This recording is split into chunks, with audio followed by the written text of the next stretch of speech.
Елжан Біртановтың қызметтен кетуін талап еткен студенттердің мәселесі одан сайын ушыға түсті. Денсаулық сақтау министрі Алматыға арнайы келіп, өзіне қарсы бейнеролик түсіргендермен бетпе-бет кездескен болатын.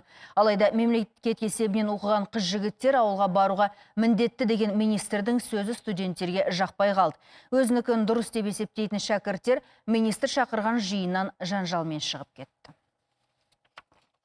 И вы знали прекрасно. Сіздер институтты жалпы тәжірибелік дәрігер дипломмен бітіретіндеріңізді білдіңіздер. Дәрігер болып жұмыс істеуге дайын болдыңыздар. Сіздерге ешкім резидентураға автомат түрде түсесіздер деп уәде берген жоқ. Сондықтан оқу ақысын өтеуге міндеттісіздер. Резидентураға түспес бұрын маман тапшы өңірлерге барып еңбек етуге тиіссіздер. Дәрігерлерді тегін оқытып, өз бетімен қоя беретіндей мемлекеттің қаржысы тасып жатқан жоқ.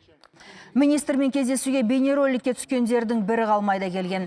Болашақ әріптестерінің қарсылығын тағы бір тыңдап алған Біртанов оларға резидентураның өзгерген тәртіптерін түсіндірді. Яғни мемлекеттік грантқа түскен студенттер интернатурадан кейін міндетті түрде ауылдық емханаларда 3 жыл еңбектенуі тиіс. Биыл тіпті ондай жастарға баспана беру мәселесі де шешіліпті. Елжан Біртановтың айтуынша тегін оқуға түскендер бұл талапты о баста білген.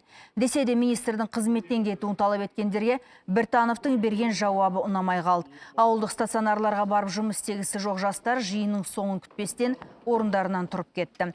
Негізгі мамандығын мемлекет есебінен бітіріп, резидентураға ақылы түрде тапсырып қойғандар министрмен келіспей, істі сотқа дейін жеткізетіндіктерін мәлімдеді.